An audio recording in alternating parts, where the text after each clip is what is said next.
Media viewers. So here we are back again with one more expert view session on the topic of restricted substances in apparel. So here I have the guest expert speaker, Dr. Subrata Das, here with me. So he is currently acting as a professor in Banariman Institute of Technology. Also he is like one of the technical expert in NABCB and having various expertise in guards inspection as well as in the audit field. So thank you so much, Dr. Subrata Das, for your valuable time. And we are looking forward to learn a lot from you in this session. So thank you for your time. Yeah, thank you and good morning, everybody. Yeah, thank you. And here from our Qualpedia team, along with me, like I have Mr. Prasanna, who is the Qualpedia mentor. So welcome Prasanna to the session and thank you for your presence. Thank you, Soundarya, and Dr. Das. We are most privileged to have you in this session. We look forward for the great session with our Colpedia viewers and share your great knowledge to the members, Mr. Das. Yeah, thank you. Yes. And about Das, like I have known Dr. Suprata Das for the past 5 to 6 years, and I also got the opportunity to be directly mentored by him during my college days. So here, for the Qualpedia viewers, I will give a short introduction about him. So Dr. Suprata Das is having the doctorate in textile technology with a specialization of 7 to 8 fields, and also he has more than 36 plus years of experience, and he has worked in various reputed organizations like in the Central Silk Board of India. He is one of the senior research manager during that time, and also he has holding and like a patent for the same like manufacturing of silk process as well. And apart from this, he is also a technical expert in the NABCB, that is the National Accreditation Board of Certification Body, as well as an empaneled auditor in NABL, like National Accreditation Board of Laboratory as well. So likewise, he is working on various like initiatives and steps. And apart from all this, he is also an author. Like he has written more than 15 plus books, and which 7 are international books and published in various reputed magazines as well. So the latest book which he has written on the ethics and human values in engineering practice. So it has also been now the book review has been published on the Asian Textile Journal. And also he's got the recognition of leading engineers for the world 2013 by the International Biographical Center in by the from the Cambridge, England.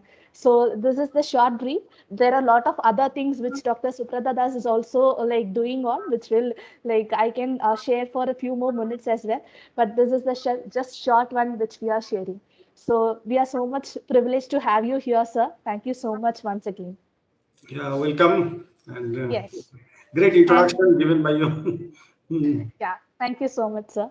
And here, like for the Qualpedia viewers, I would just like to give a short introduction about the platform. So this Qualpedia is a knowledge sharing platform which we have created with the intention of like creating and delivering the responsible value to you. So in this platform, we will be sharing that contents in the form of blogs, articles, videos, carousels, and also we used to conduct a lot of expert interview sessions as well to learn the best practices from the industry experts. So if you also want to know more about this platform, you can visit to www.qualpedia.com, where you will be finding a lot of informative contents. And we mainly acting as a catalyst between all the supply chain partners and the students, and we work on to create an awareness to them about this like our industry. So this is the just short introduction. Now let's move on formally to the session. So, Dr. Suprata Das, here I have formulated few questions on the topic of management of restricted substances in apparel. So, I will be asking the questions and I request you to share the best of your knowledge to our Qualpedia viewers, sir. Yeah. So, my first question is, sir, can you please guide me on what is RSL? So, can you please give us a short brief on the same? Yeah, actually, this is a very important area now. Consumer awareness, when it is there in the field of garment industry. Previously, we are not thinking about these restricted substances. We are only doing little bit of testing of garment in the performance criteria. But this restricted substances has come into the picture, and question comes that why it is restricted. Restriction is from the chemical side, so chemicals are restricted. Now, why these chemicals are restricted? This is a great questions from the consumers, and because of that, this RSL testing also has become popular. Now, in order to answer your questions on RSL, why they are restricted, So number one reason is that some of the chemicals or the substances, okay, so they directly affect this human body, okay, and genetic modification is there. So we call those areas as mutagenic, okay. And then there is the cancer causing some of the areas are there in the dye stuffs, and some chemicals are also involved. Some finishing chemicals, some dyes which are banned dyes, banned azodyes, aromatic amines. So all these things are available. So those are all cancer causing substances.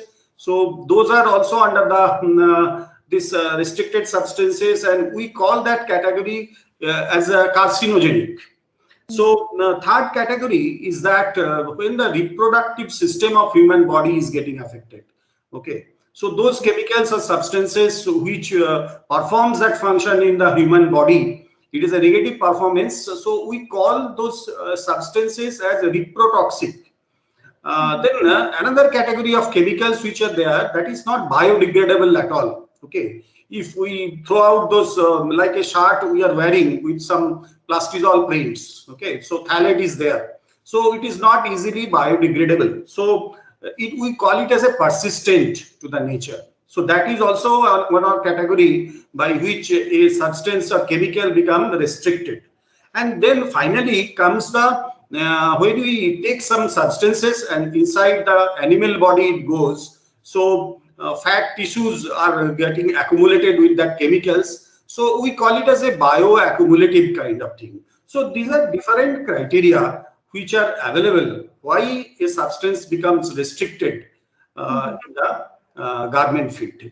And chemicals and substances are getting classified based on these criteria. Either one or the multiple criteria are involved into this. Okay, sir. Thank you for the brief guidance. So I got that how the substances are classified into restricted one, and also at the end it is like in order to protect the safety of the consumer, we are like initiated these kind of regulations. So I got the same. So I will move on to my next question, sir. Here. So my next question is like, what is like mean by the restricted substances list, and what is the purpose of the same, sir? Okay, now this is the $1 million questions from the point of view of the consumers, and also it is the requirement of the buyer. Nowadays, without restricted substances knowledge, what happens that a buyer will not place the order to that particular factory. So that vendor awareness also is very much required in this restricted substances list, that we call it as a RSL. Okay.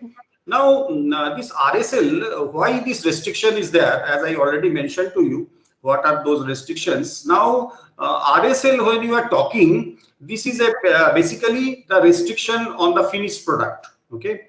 So RSL, whatever chemicals or substances which are there mentioned, so those are getting checked in the finished product only.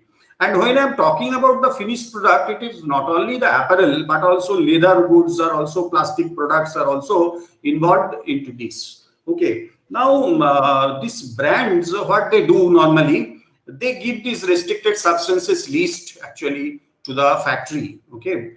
And they follow that particular list and see that their finished product should not contain all this. Now, how it comes, why this is becoming a restricted substances list now, and why it is important also. So, number one is that government laws and regulations associated with that particular country, and different government, they are having their different regulations associated with this RSL list. Then second one is the brand. Okay. So brand, they are having some restrictions of certain chemicals, and it comes from their interaction with the different consumers. Okay. And third one is the very interesting one is the eco label. You know that we are having the eco label such as Ocotex 100 or GOTS. Okay. So those kind of eco label, they restrict also certain chemicals, and that's why those chemicals and substances, they enter into the restricted substances list.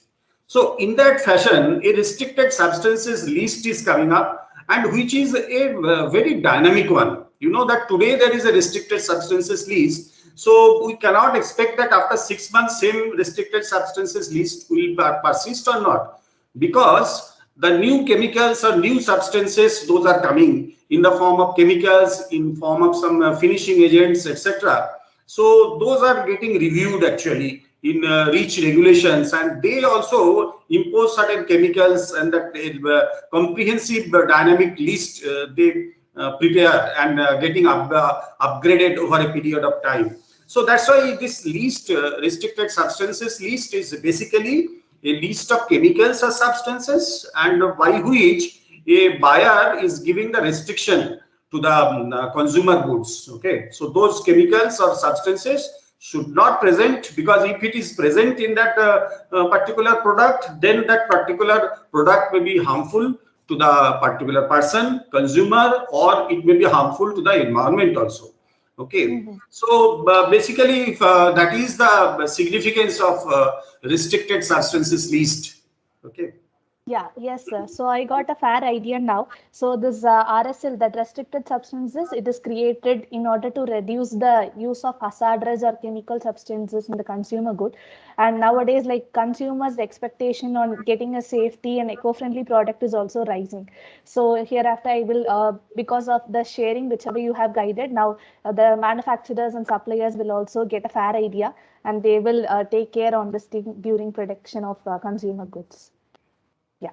So moving on to the third question, that is, you have already covered few areas of this already. Why this restricted substances list is important. So you can share in terms of like why supplier is also like the manufacturer of the consumer goods is also necessary to take this kind of thing while producing the goods. So you can share this information to our viewers, sir.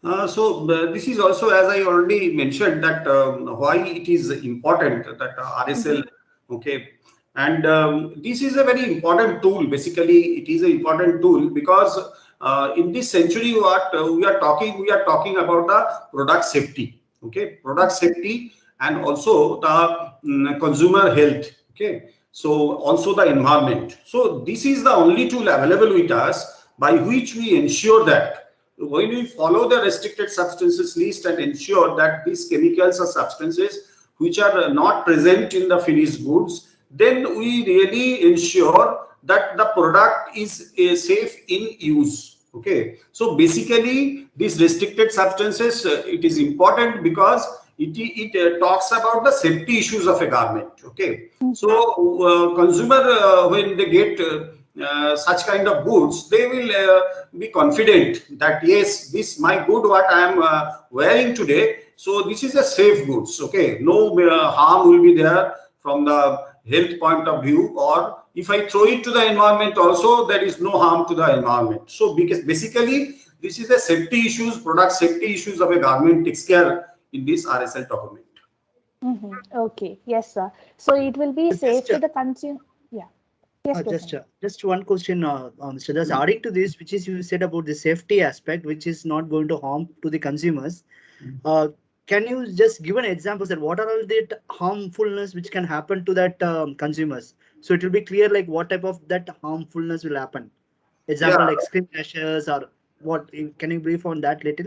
Yeah, now related to this RSL, first point comes that how the RSL came actually, this when you are talking about the carcinogenic effect. Okay, so there are a lot of dyestuffs was available once this one in the market. Those dyestuffs actually were used in the production, and when they were used and dyed, then those products when was getting tested as a finished product. So people are detecting the harmful aromatic amines into that. Those are having the carcinogenic effect. Okay. So now those chemicals, those dyestuffs are getting banned. So now dyestuff manufacturer also are very much restrictive. They don't produce such chemicals at all. Now still in the market, some of the chemicals or some of the dyestuffs are available, very cheap products. Suppose if you want to test certain kind of ladies scarves or such material, still we will get certain kind of aromatic amines, which is cancer causing material. Okay, these have been detected. So normally very cheap products and all these things, people still use such kind of things. Another example is in the printing, that you know that the plastisol print. This plastisol print was in use for a long time.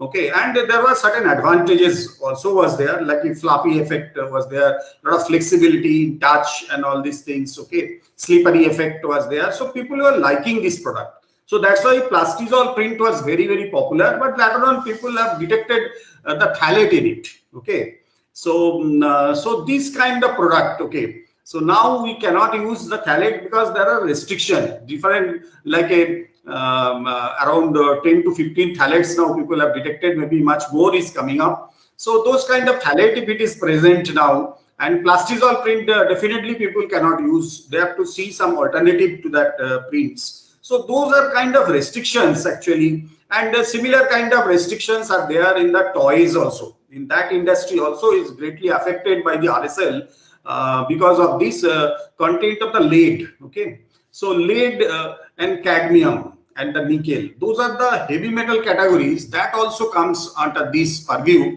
And lot of regulations, like I was talking, the government regulation like CPSIA, such kind of regulations, they have come out with the children goods and all these things for toys. And this is also a very great amount of children's safety, is a big area of coverage into this. So children are getting affected because of that when they chew the product. So product goes into their mouth, and that lead, when it goes above the permissible limit, so the mental growth of the child is getting affected. Okay, when it goes into the bloodstream. So in that fashion, a lot of other effects in the human bodies are also there. When you take some or somehow or other, it goes into the body of a person. And especially this, when you are talking about the safety, we normally talk about the children's safety. Okay, so children's safety is a very big point here, very big area of discussions. We should not use certain chemicals which will harm this one. Foil printing is also another area. Okay, so foil printing people are using previously, but now it is getting restricted for certain children products and all these. So because of these restrictions, so restricted substances list, that's why is very important, and it applies to different class of people, and safety aspect, that's why is very important in this industry now. Yeah. Thank you, Mr. Das. Yeah, thank you. Yeah. Okay. Over to the next question, sir. So here, the next one I would like to know is like, what is RSL testing? Yeah, this RSL testing, when you are talking, as we already mentioned, that what are the products are there in the RSL testing, you know that restricted substances, whether it is present there in the article or not. When you are talking about the article, I am only talking about the finished article. So finished garment or finished leather items, whatever is that finished product, we are getting the feel that yes, this chemical is present there, but how to ensure that? So that is the test you have to carry out for that.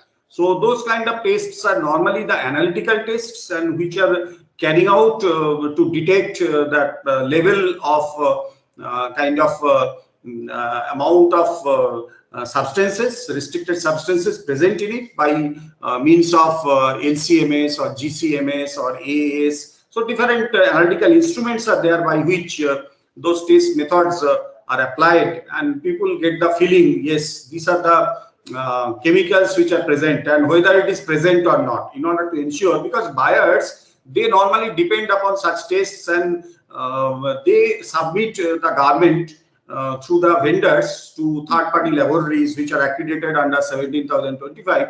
So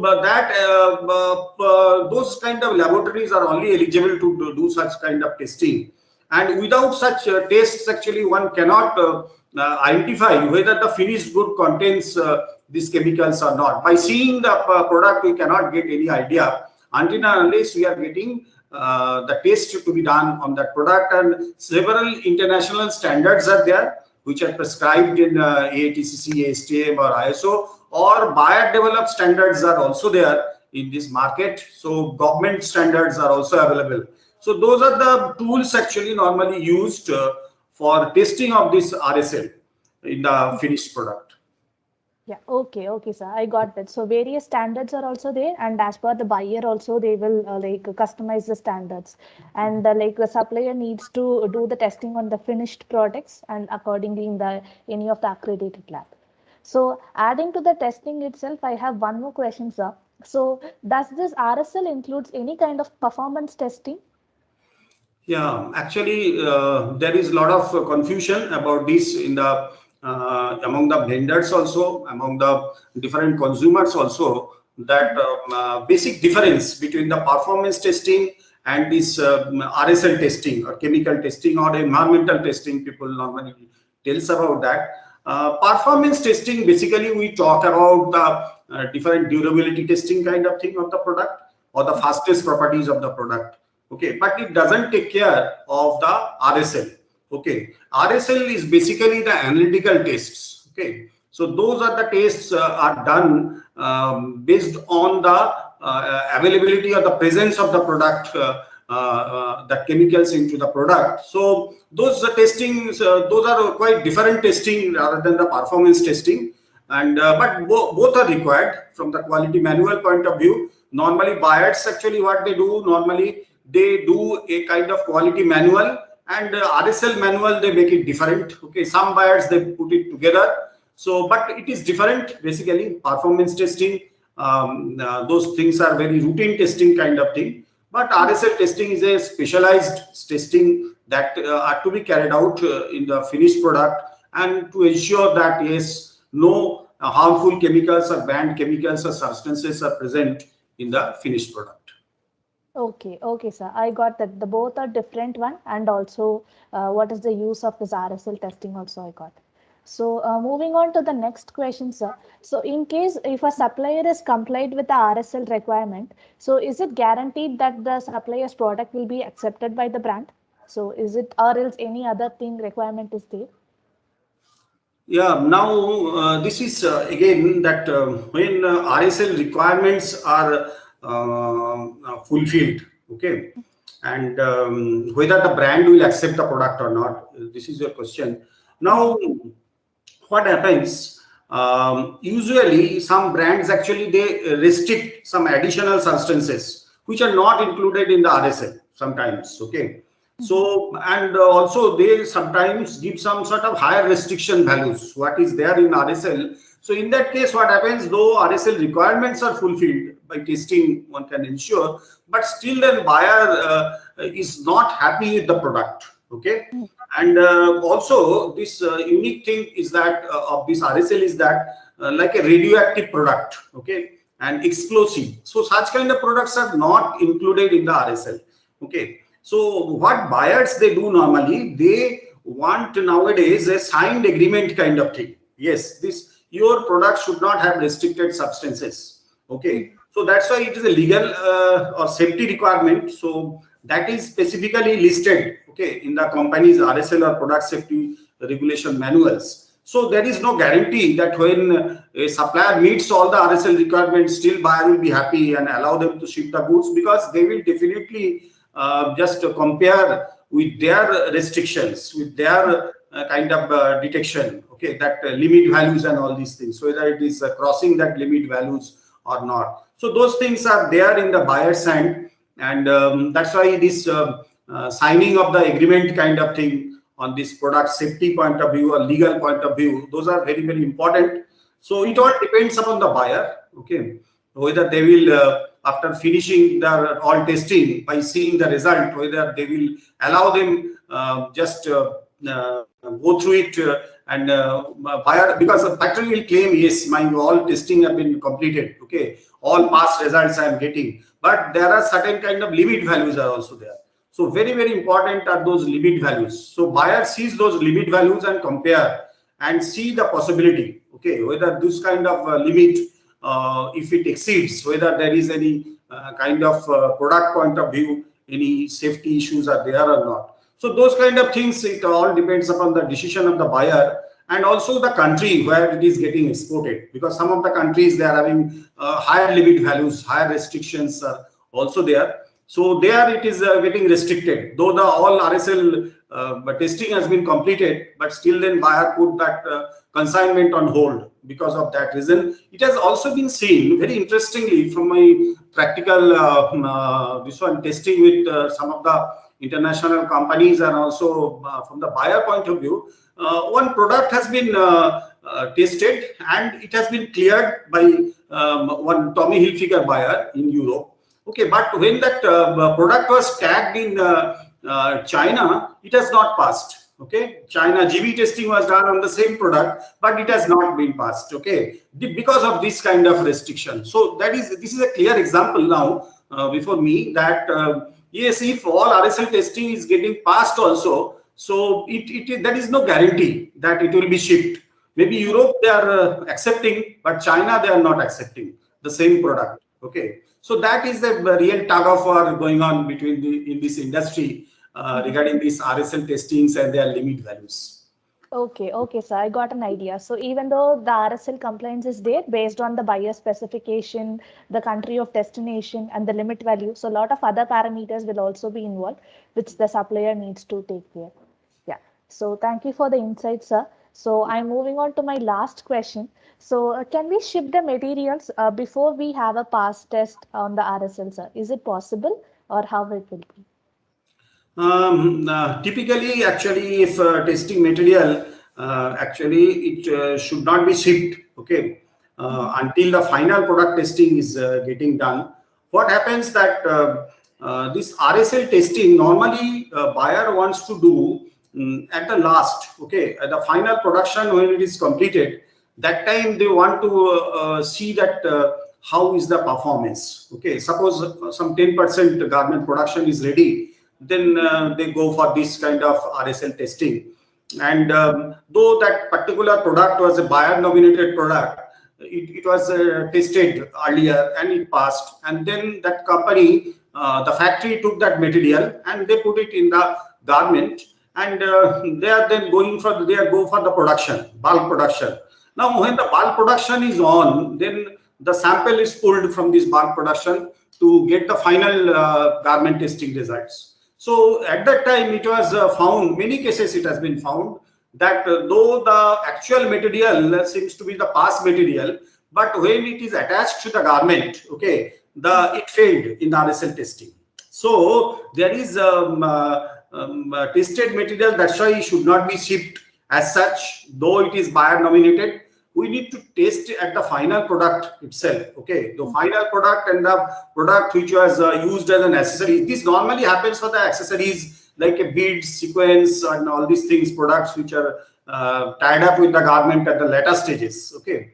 So that type of things, when finally it is getting tested, then only we get the right result. So final testing, that's why formal garment testing is, that's why very important. So that testing, when it is completed, then they will be allowed to ship the garments. Otherwise, normally it should not be shipped. That's why the product should not be shipped into that. Okay, sir, I got it. So we need to test it on the final stage of production, and only after getting the pass result, it can be shipped. So that completes all my questions, sir. So thank you so much for patiently answering all these things. And it was a very interactive session. And I hope like all our Qualpedia viewers will also get a good idea as well as an awareness about this, what is this RSL and also why it is important. So all those things, they get a fair idea, I guess, sir. So thank you so much for your time. Yeah, thank you very much for your and also yes, sir. And also like for our Qualpedia viewers, I would like to share about your other contributions as well. So like here I will just share the scene.